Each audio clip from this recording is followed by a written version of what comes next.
మేమేమి నీ ఇంటి దగ్గరికి రాలేదు. మా ఇంటికైతే హాస్పిటల్ దూరంగా ఉంటది, అదే ఈ ఇంటికైతే హాస్పిటల్ పక్కనే ఉంటుందన్న ఉద్దేశంతో అట్టుకొచ్చాను. అంతేకాని తమరు అనుకున్నట్టు నీ ఇంట్లో తీసేయటానికి రాలేదు. ఏంటిది సిట్టెమ్మ చెప్పేది అక్షరాల నిజం. మన ఇంటికి హాస్పిటల్ 20 కిలోమీటర్ల దూరం ఉంది, అదే ఇంటికైతే 5 కిలోమీటర్ల దూరం ఉంది. రేపు పొద్దునే తేడా వస్తే కబుక్కుని నాన్న హాస్పిటల్ తీసుకెళ్ళచ్చు. అదే మన ఇంట్లోంటే హాస్పిటల్కి వెళ్ళేలోపు ప్యానల్కి ఏమైనా జరగచ్చు.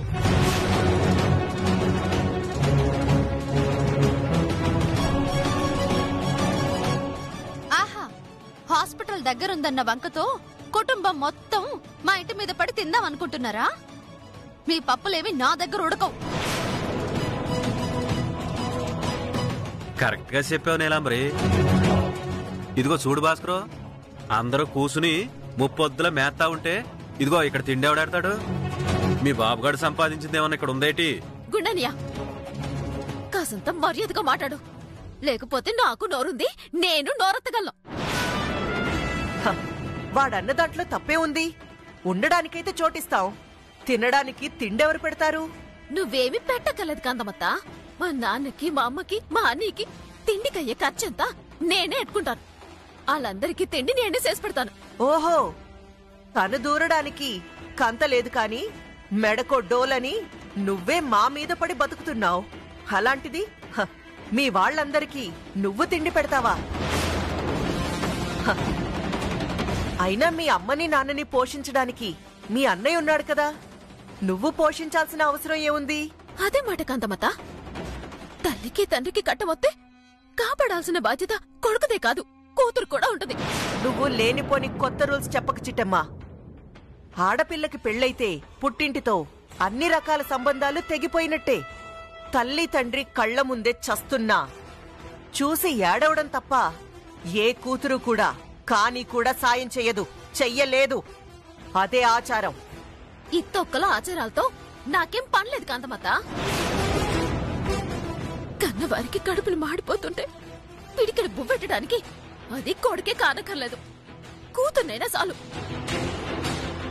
కన్నవారిని కడుపులో పెట్టుకుని కాపాడుకోవడానికి కొడుక్కి ఎంత బాధ్యత ఉంటుందో కూతురు కూడా అంతే బాధ్యత ఉంటుంది, ఉండి తీరాలి. అప్పుడే వారిని కూతుళ్ళంటారు, లేదంటే కొరువు దయ్యాలంటారు. అబ్బో, దిగొచ్చిందండి నీ కార్సైన కూతురు. మీ అన్నయ్య చేతగాని వాడని ఒప్పుకోవచ్చుగా, ఇంత పెద్ద డైలాగులు ఎందుకో? అవునే, నేను చేతగానే ఉండే ఎదవనే, అందుకే కదా నేను పెళ్లి చేసుకుందే. లేకపోతే నా బతికి ఇలాగెందుకు తగలబడేది?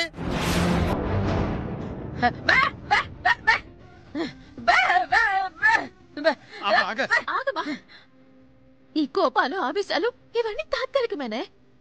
మనం ఆవేశంలో నాన్నని మన ఇంటి కట్టుకెళ్తే తీరే వెళ్ళాక ఆయనకి ఏదైనా అయితే అప్పుడు కూసని ఏడవలసింది మనమేనే. నాన్న కోసం ఏ అవమానమే కాదు, ఎన్ని అవమానాలైనా నేను పడతాను. అంతేగాని ఇక్కడి నుంచి మాత్రం అంగుళం కూడా ఆయన్ని కదిలించేదలేదు. కరెక్ట్ గా చెప్పావు చిట్టమ్మ. మావయ్య గారు ఇక్కడే ఉంటారు, ఉండి తీరతారు. అమ్మా, నీ నిర్ణయం నువ్వు చెప్పావు, ఇప్పుడు నా నిర్ణయం చెప్తున్నాను విను. మావయ్య గారు గనక ఈ ఇంట్లో ఉండడానికి ఒప్పుకోకపోతే వెంటనే ఆయన్ని తీసుకొని నేను కూడా మా అత్తగారి ఇంటికి వెళ్ళిపోతాను. చిచి, నా కడుపుని చెడబుట్టావు కదరా. ఈ చిట్టమ్మని చూశాకైనా నీకు బుద్ధి లేదారా? చూడు, అదేమో వాళ్ళ నాన్న కోసం నా మీదే తొడగొడుతుంటే, నువ్వేమో మీ మామ కోసం కన్న తల్లి మీదే కాలు దువ్వుతున్నావు. ఏం చేస్తావు? అంతా నేను చేసుకున్న కర్మ. నీ ఇష్టం వచ్చినట్టు అందరూ ఇక్కడే కట్టకట్టుకొని తగలబడండి. కాకపోతే ఒక్క కండిషన్. ఏంటది? ఈ ఇంట్లో వీళ్ళందరూ ఉన్నన్ని నాళ్లు నా కష్టార్జితం ఒక్క రూపాయి కూడా ముట్టుకోవడానికి లేదు. నేను వండుకున్న తిండిలో ఒక్క మెతుకు కూడా తినకూడదు. ఇప్పుడు చెప్తున్నాను కాంతమత్త,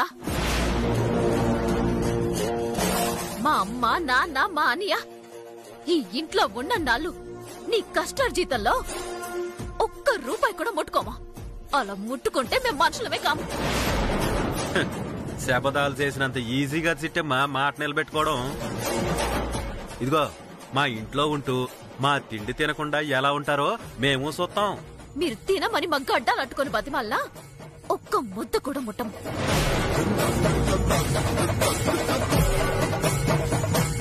అమలత, నాన్నకి దిష్టి తీయడానికి కొబ్బరికాయ కర్పూరం తీసుకురామా.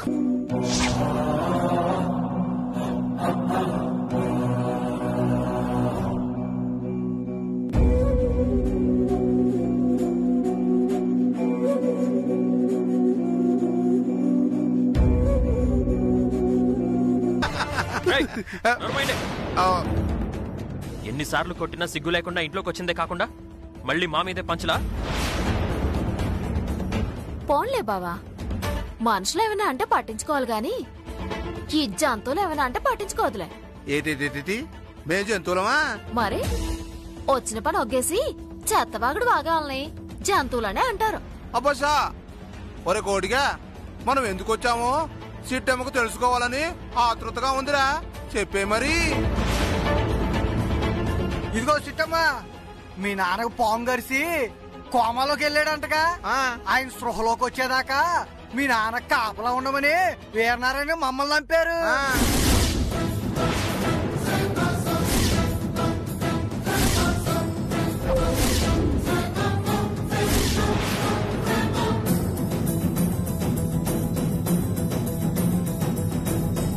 ఓహో, చిట్టమ్మ గారి నిజాయితీ ఏంటో వీరనారాయణ గారికి బాగా తెలుసు కదా, అందుకే మీ ఇద్దరిని కాపలాగా పంపించినట్టున్నారు.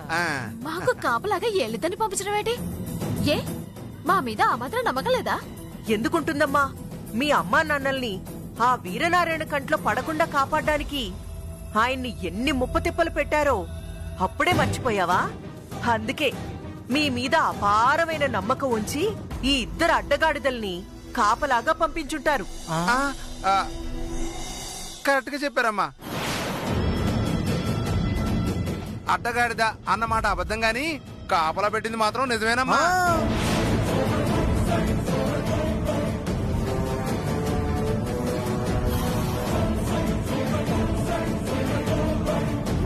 చిట్టమ్మా, ఇంకో 2-3 గంటల్లో మీ నాన్న స్పృహలోకి వస్తాడు. అప్పుడు ఈ ఇద్దరు ఎదవులు పక్కనే ఉంటే స్పృహలోకి వచ్చిన విషయం వీరనారాయణ గారికి చెప్పేస్తారు. అవును బావా, ఆయన స్పృహలోకి వచ్చిన విషయం దాద్దాం అనుకుంటే సాన తెలివిగా ఆయన వీళ్ళిద్దరిని పంపాడు. ఇప్పుడు నాన్న ఎలా కాపాడుకోవాలి? ఆలోచిద్దాం, ఏదో ఒక ఉపాయం దొరకపోదు.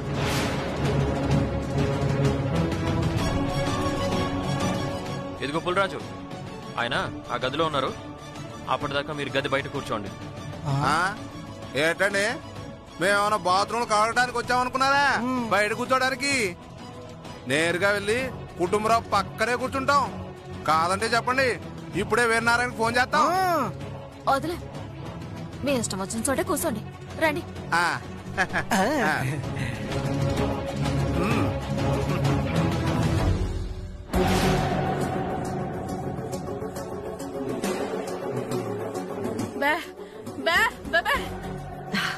కంగారు పడుకు కోకిలమ్మా, మళ్ళీ మీ ఆయన్ని తీసుకుని కాకినాడ నుంచి ఏ ఊరన్నా పారిపోతారన్న భయంతో వీరనారాయణ గారు వీళ్ళిద్దరినీ కాపలాగా పంపించారు. ఇక నుంచి మీ ఆయన స్పృహలోకి వచ్చేంత వరకు వీళ్ళిద్దరూ మీ ఆయన పక్కనే కూర్చుంటారు. ఇదిగో కోకిలమ్మా, తమరు బెబ్బెబ్బే అన్నా బౌబో అన్నా బయటికి వెళ్ళే ప్రసక్తే లేదు. కాదు కూడదు అంటే ఇప్పుడే వీరనారాయణ గారికి ఫోన్ చేస్తాం. ఆయన వచ్చి మీ ముగ్గురిని అటుకెళ్ళిపోతాడు. చేయమంటావా? అలారా దారికి. అమ్మా జాగ్రత్త, మేము ఎప్పుడే వచ్చేస్తాము. పద బావా.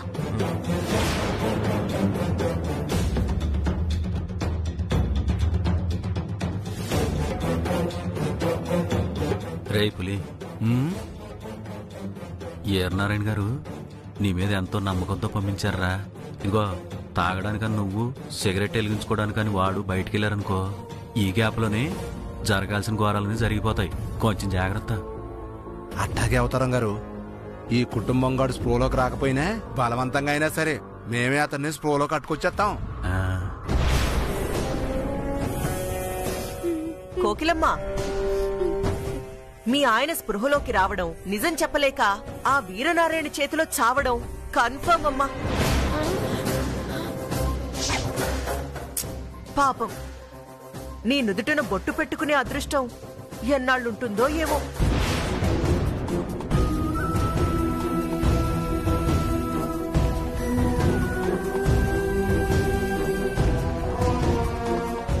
పదరా.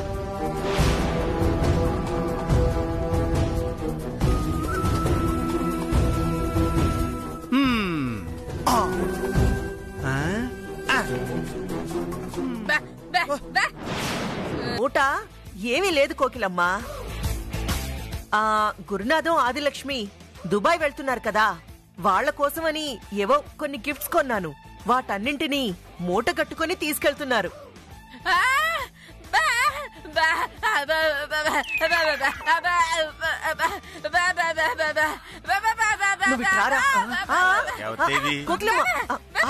కోకిలమ్మ, నీ పర్సనాలిటీకి నువ్వు వేసే స్టెప్పులకి ఏం సంబంధం లేదమ్మా. నువ్వు కొంచెం తగ్గమ్మా. లేకపోతే ఇంత కష్టపడి కట్టుకున్న ఇల్లు కుప్ప కూలిపోతుంది.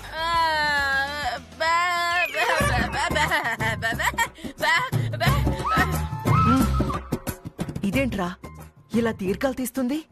అక్క, అది ఈ మూట తీసి చూసేదాకా ఆగేదట్లేదక్క.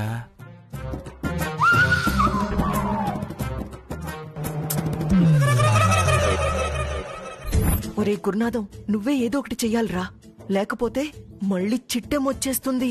ఓకే అమ్మగారు, నేను చూసుకుంటాను.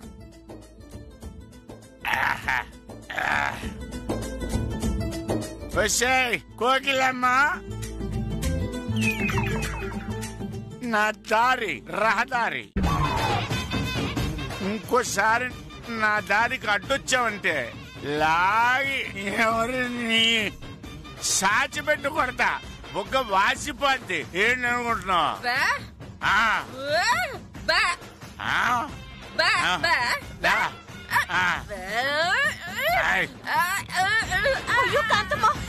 ఏంటమ్మా అలా తిప్పేస్తుంది ఆవిడ నా మొగుణ్ణి?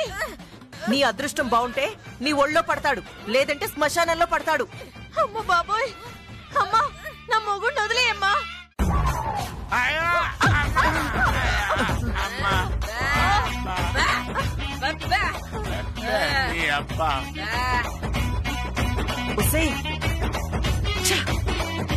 రే, ఆ భూతం వెళ్ళిపోయిందిరా. లేవండి, లేవరా.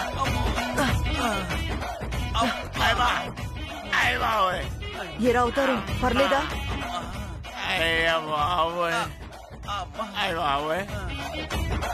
అది ఆడదా అంబోతా? తిరణాల్లో రంగులు రాట్నం తిప్పినట్టు తిప్పేసింది. మరి దాని చేతిలో నిమ్మకాయలాగా ఉన్నావు. అది పుసుక్కును పిసిగితే నలిగిపోయేవాడివిరా. కాంతమ్మ గారు, వెళ్దామండి. అలాగే, తొందరగా పదండి.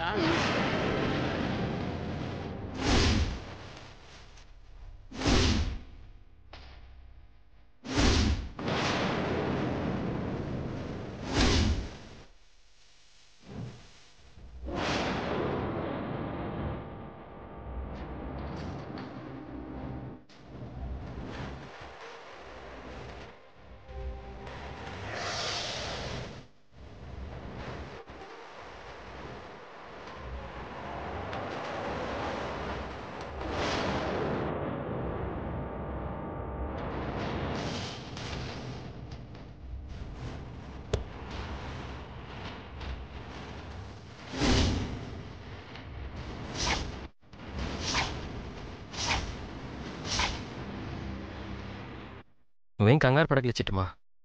పదు వెళ్ళాడు. ఓర్ నాయనోయ్, చిట్టెమ్మ లేకుండా ఈ లతని పంపించేద్దాం అనుకుంటే దీన్ని పంపించే లోపే చిట్టెమ్మ వచ్చేసిందిరా. దీన్ని తీసుకెళ్లి దాచేయండిరా. వెళ్ళండి.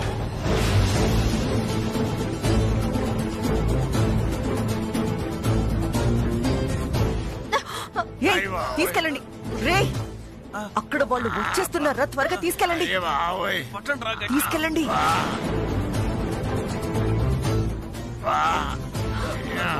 త్వరగా తీసుకుపోండి.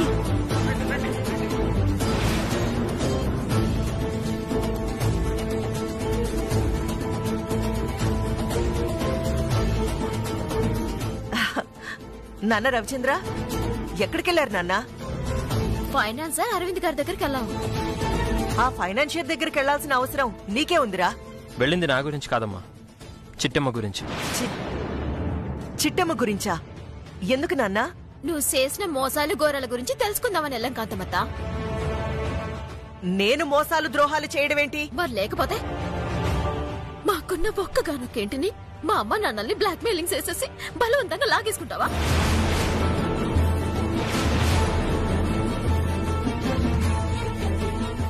అంటే ఆ కోకిలమ్మ కుటుంబరావుల దగ్గర నేను ఇల్లు రాయించుకున్న విషయం చిట్టమ్మకి తెలిసిపోయిందన్నమాట. ఈ మాత్రం దానికి బయట కుట్టించడం ఎందుకనియా? కమేళయ్యో నేనే కుట్టేతాను. అమ్మమ్మమ్మ, నువ్వు కష్టపడ్డావు ఎందుకు చిట్టమ్మా? 10 రూపాయలు పోతే పోయాయి, బయటే కుట్టిస్తాను. బయటికి వెళ్తే డబ్బులు ఖర్చు, నేను కుట్టేస్తాను కదా. తప్పకండి తప్పకండి.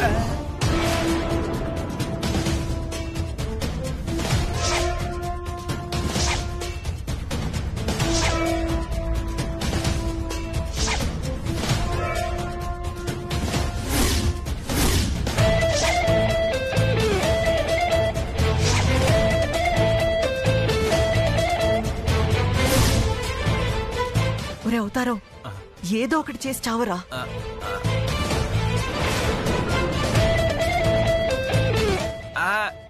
సిట్టమ్మా, మీ అమ్మ పిలుస్తుంది. అమ్మ పిలుస్తుందా? నాకేం పెంచలేదు కదా. పిలిచింది చిట్టమ్మా, నేను కూడా విన్నాను. అవునమ్మా, నేను కూడా విన్నాను. అమ్మా చిట్టి, నీతో పనుంది, లోపలికి రా అమ్మా అన్నారు. అవునా? సర్లే, మీ పని మీరు చూసుకోండి, నేను వెళ్తాను.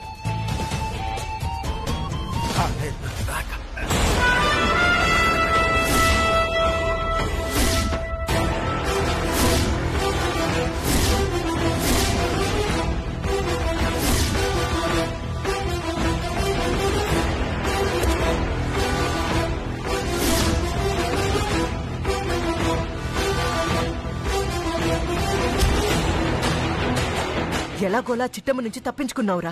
ఆలస్యం చేయకుండా బయలుదేరండి. అలాగే. అలాగేనమ్మా.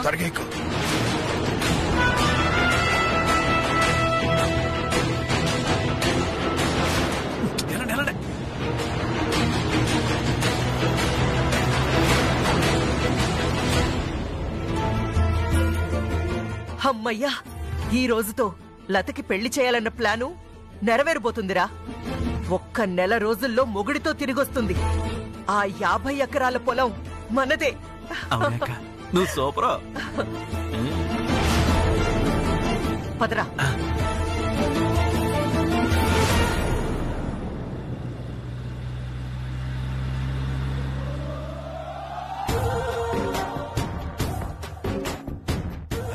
కారాబాయ్. ఎందుకు సార్? వచ్చేదారిలో మందు తెచ్చుకోవటం మర్చిపోయినాయా? ఇదిగో, నువ్వు ముందు కోసం మళ్ళీ వెనక్కి వెళ్తే జరగరాందేదైనా జరిగితే కాంతమ్మ మనల్ని బతకనివ్వదు. ఏం కాదు, నూరుగా 1 నిమిషంలో వచ్చేస్తానుగా. డ్రైవరు కారా.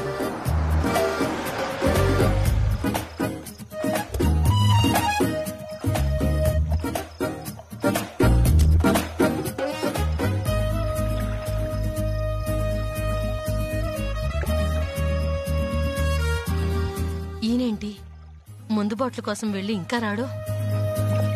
ఇదిగో డ్రైవరు, కాస్త ఈ మూట చూస్తా ఉండు, నేనిప్పుడే వస్తాను.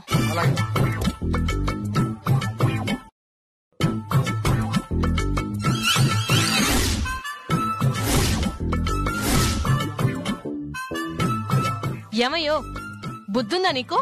బాటిల్ కోసం వెళ్ళి ఇంతసేపు ఉంటావా? అంటే ఎక్కడ పెట్టానో మర్చిపోయానే. నీ బొంద, పద.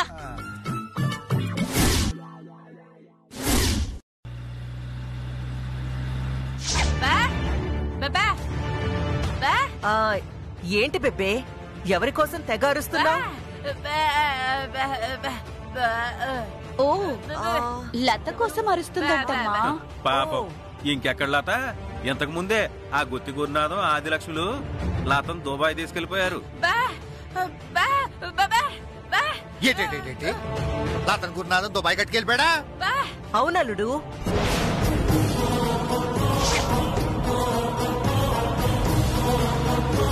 అవునా? అల్లుడు చిచి ఇంకా అల్లుడేంటి అయినా లతని తీసుకెళ్లారంటే ఏదో తమ సొంత చెల్లెలి గారినే తీసుకెళ్లినట్టు అంత షాక్ అయిపోయావేంటి? ఇదిగో కాంతమాత నీకు కొంచెమైనా బుర్రుందా? ఆ గుద్ది గురునాథం గాడు నువ్వు అనుకున్నంత మంచోడేం కాదు. ఆ దైత్రుడు లతనట్టుకు వెళ్ళిపోయి ఎక్కడ అమ్మేసుకోవాలని చూస్తున్నాడు. ఆ విషయం తెలియక నువ్వు లతనాలతో పంపించేసావు. అయ్యో అవునా? నిజమా అల్లుడు గారు?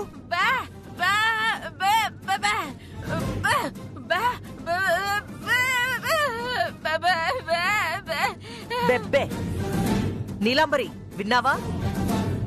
లతని ఆ గుత్తి గురునాథం ముంబైలో అమ్మేసుకుంటాడంట. దుబాయ్కి తీసుకెళ్లి లతను అమ్మాయిలని చూస్తున్నారా?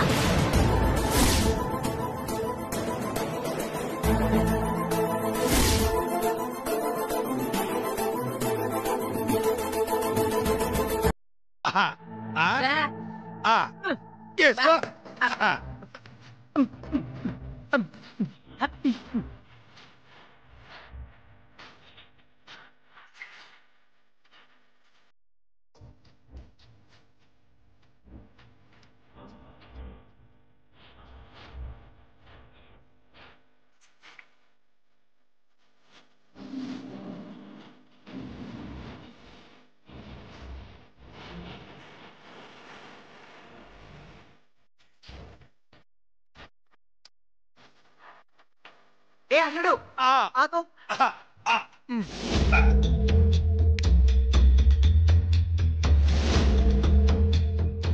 ఏం మాట్లాడుతున్నావు చిట్టమ్మా? నీకు మొన్నే చెప్పాను కదా వీళ్ళిద్దరూ లతకి స్వయాన పెద్దనాన్న పెద్దమ్మ అని. లతని తీసుకెళ్లి వీళ్ళెందుకు అమ్మేస్తారు? అసలు మీరు వెనక్కెందుకు వచ్చారా? రాలేదమ్మా, ఇదిగో ఈ చిట్టమ్మే వెనక్కి లాక్కొచ్చింది. ఆ చిట్టెమ్మ రమ్మంటే మాత్రం మీరెలా వస్తారు? వదినా మరీ అంత ఆవేశపడిపోకు.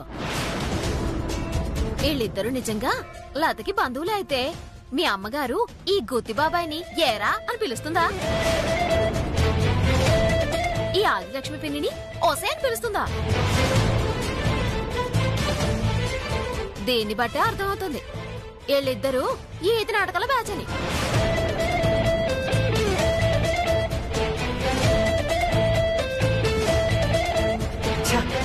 అనవసరంగా ఒరే ఒరే అంటూ మాట్లాడాను. అంటే వెనక్కి తిరిగొచ్చారన్న కోపంతో అలా అన్నానమ్మా. అవును గురునాథం గారు, మీతో పాటు లత వచ్చింది కదా, తనెక్కడుంది? ఇంట్లో ఉంది. ఇంట్లో ఉన్నాడు సిటే. ఆ లత తీసుకుని వీళ్ళిద్దరు పారిపోయారని కాంతమత్తే చెప్పింది. మా అమ్మ పారిపోయిందని చెప్పలేదు, వీళ్ళిద్దరూ దుబాయ్కి తీసుకెళ్లారు అని చెప్పింది.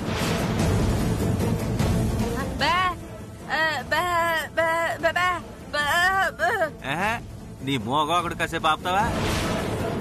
ఇదిగో గుత్తే, ఇంతకీ అసలు మా లత ఎక్కడుంది? ఆల్రెడీ చిట్టమ్మ చెప్పిందిగా గుండు సోదరా, లత ఇంట్లోనే ఉందని. ఏరా లతని మీతో పాటు దుబాయ్కి తీసుకెళ్ళండిరా అంటే ఇంట్లో వదిలేసి వెళ్తారా? అమ్మా, లత ఇంట్లో ఉందంటే అర్థం వాళ్ళిద్దరూ లతని ఇంట్లో వదిలేసి వెళ్లారని కాదు. మరి లతని వాళ్ళు ముంబై తీసుకెళ్లి అమ్మేయాలని ప్లాన్ చేస్తే ఆ విషయం తెలుసుకున్న చిట్టమ్మ లతని వాళ్లతో పాటు వెళ్లకుండా ఆపింది.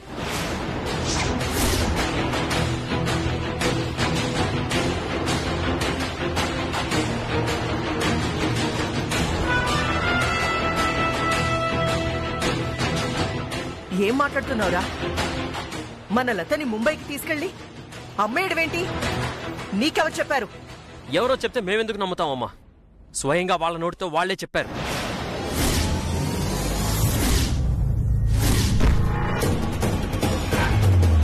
ఓహో, ఇదో కట్టు కదా.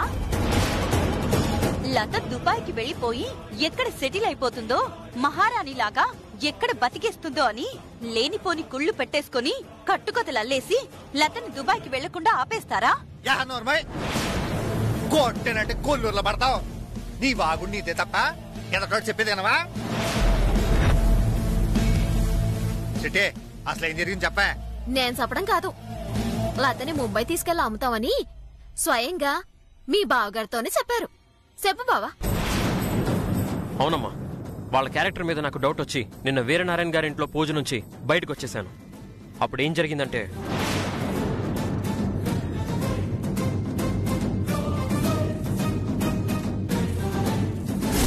ఈ అమ్మాయి కోసమే నాది వచ్చింది.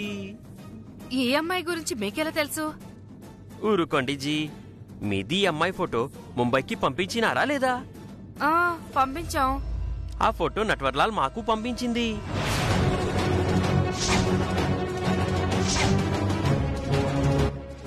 ఇదిగో చూడు దుబాయ్ సెట్, ఈ అమ్మాయి వాల్యూ 2 కోట్లు. ఇస్తానంటే అమ్మాయికి మీకు ఇస్తాం, లేదంటే మూసుకుని పొండి.